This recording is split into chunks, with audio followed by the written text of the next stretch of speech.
Olá, turma, tudo bem? Eu espero que vocês estejam bem. Hoje, na nossa aula de matemática, nós vamos falar sobre os números naturais, tá? O que são os números naturais? São os números, o conjunto dos números naturais, ele é representado pela letra N, tá? Aqui, como vocês podem ver, tá? E o que são os números naturais? 1, 2, 3, 4, 5, 6, 7, 8, 9 e assim sucessivamente, infinitamente, tá? Os elementos do conjunto natural são os números que a gente já conhece. Quando aparece essa reticências no final, quer dizer que ela continua, que esses números continuam, então eles são infinitos. O conjunto dos números naturais tem uma infinidade de elementos, tá? Por exemplo, eu tenho aqui o número 1, esse E significa pertence, tá? Então a gente lê que 1 pertence ao conjunto dos números naturais, que é a letra N. O E cortadinho quer dizer que não pertence, tá? Então, ó, 0,2 ele não pertence ao conjunto dos números naturais. Por quê? Nesse conjunto não entra número com vírgula, não entra fração, tá? O conjunto dos números naturais são os números inteirinhos assim, ó. Não tem vírgula, não tem fração, não tem sinal negativo, tá? São somente os números positivos.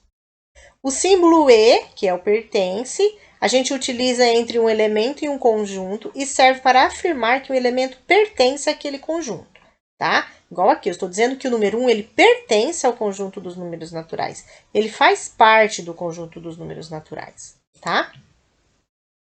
Reunindo todos os números naturais, nós formamos, então, o conjunto dos números naturais, que é representado pela letra N, como eu disse para vocês ali atrás, e nós representamos desta forma, tá? Sempre dentro das chaves, separado por vírgula e reticências de acordo com o que pedir, tá? O sucessor de um número natural é o próprio número mais 1. Por isso que eu tenho aqui n mais 1. Esse n significa um número. Por exemplo, se eu colocar o número 2 aqui, o sucessor do número 2 é 2 mais 1, tá? Que é sempre o próximo. O conjunto dos números naturais diferente de zero é representado por n asterisco. Então, sempre que este asterisco aparecer junto com a letra n, quer dizer que o zero não está incluído neste conjunto, tá? Observe aqui, ó, que eu não tenho o asterisco na letra N e o zero está dentro do conjunto. Como aqui apareceu o asterisco, ele não faz parte do conjunto, tá? Então, o asterisco junto com a letra, ele exclui o número zero do conjunto, tá bem?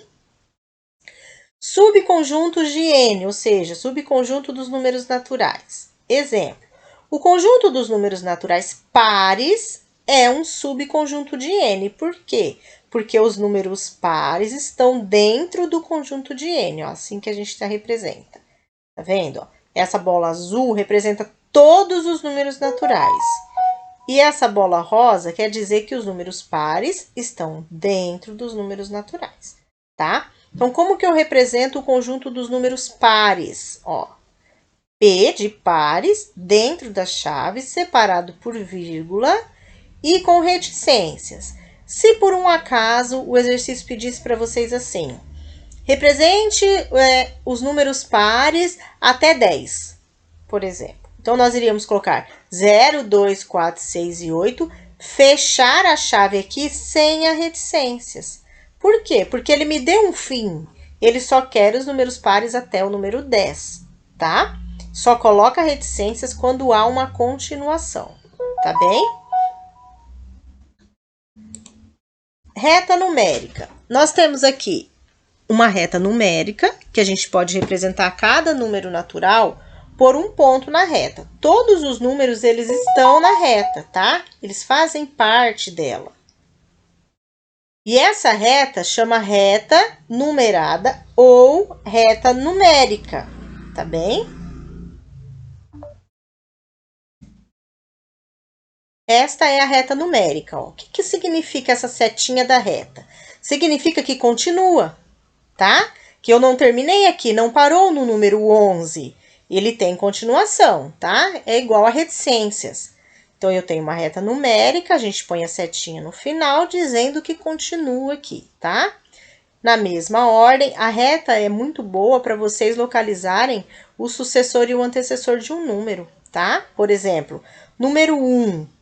O que é o sucessor do 1? É o que vem depois. O que é o antecessor do 1? É o que vem antes. A gente vai falar um pouquinho mais sobre isso lá na frente, tá?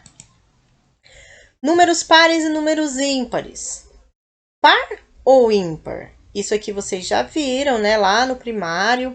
Quantas vezes nas brincadeiras de vocês já fizeram essa pergunta? Vamos tirar par ou ímpar, né?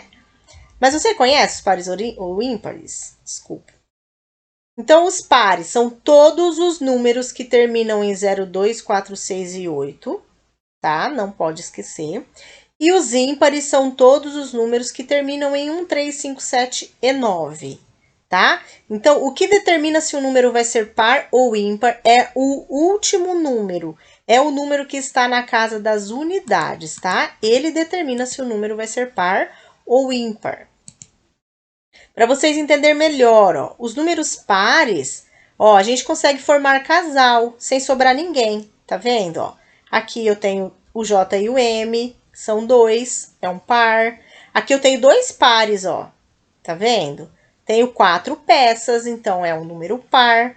Aqui eu tenho 3 pares, tenho 6 peças, 6 é um número par, tá? Então, sobrou alguém? Não é par, ele passa a ser ímpar, tá? Igual aqui, ó. O 1, ele é sozinho, então ele é um número ímpar. O 3, eu formo um par e sobra 1, então ele é um número ímpar, certo? O 5, eu formo 2 pares e vai sobrar 1, então ele é um número ímpar, tá? Então, se eu conseguir formar pares e não sobrou ninguém, ele é um número par. Se sobrou, ele é um número ímpar, ok? Vamos dar mais uma dica, tá? Como saber se as dezenas, centenas e milhares são pares ou ímpares? É igual eu falei para vocês. O que vai determinar é o último número. Por exemplo, 1026. O 6, ele é par ou ímpar? Ele é par. Então, o número 1026, ele é um número par, tá? 647. O 7, ele é par ou ímpar? Ele é ímpar. Então, quer dizer que o número 647 é um número ímpar, tá? Sucessor é todo número que vem depois, logo depois, em seguida do outro, tá? Sucessor de 0 é o 1, porque ele é o próximo. Sucessor de 3 é o 4, porque ele é o próximo. Sucessor de 10 é o 11, porque ele é o próximo, tá? Antecessor. Antecessor é o que vem antes. Então, quem vem antes do 1? O 0. Quem vem antes do 6? O 5. Quem vem antes do 9? O 8, tá? Consecutivos. Números consecutivos são os números que têm uma sequência. Por exemplo, 1, 2, 3, 4, 5, 6. Eles são números consecutivos, tá? 2 e 3 são números consecutivos, tem uma sequência. 18 e 19 também são números consecutivos, tá? Então, eles têm que ter uma sequência. Agora, os sinais, ó. Tá vendo que a minha boquinha aqui tá fechada? Então, eu vou ler daqui pra lá. Então, esse é o meu sinal de menor, tá? Menor, igual e maior, ó. Boquinha aberta é maior, boquinha fechada é menor, tá? Igual aqui, ó. Tá vendo? Eu tenho 1, 2, 3, 4, 5 peças. 1, 2, 3, 4. Então, 5 é maior do que 4, tá? Igual aqui, ó. 5 e 4. 5 é maior do que 4. Aqui, 5 é maior do que 4, tá? Agora, menor, ó. Eu tenho 3 aqui, tenho 5, ó. O 3, ele é menor, ó. Boquinha fechada, tá? Menor do que o 5. Então, para vocês não esquecerem, boquinha aberta, maior, boquinha fechada, menor. E o sinal de igual, que representa que tem a mesma quantidade, tá? Espero que tenha ficado claro para vocês. Qualquer dúvida, a prof tá aqui. Um beijo, fiquem com Deus.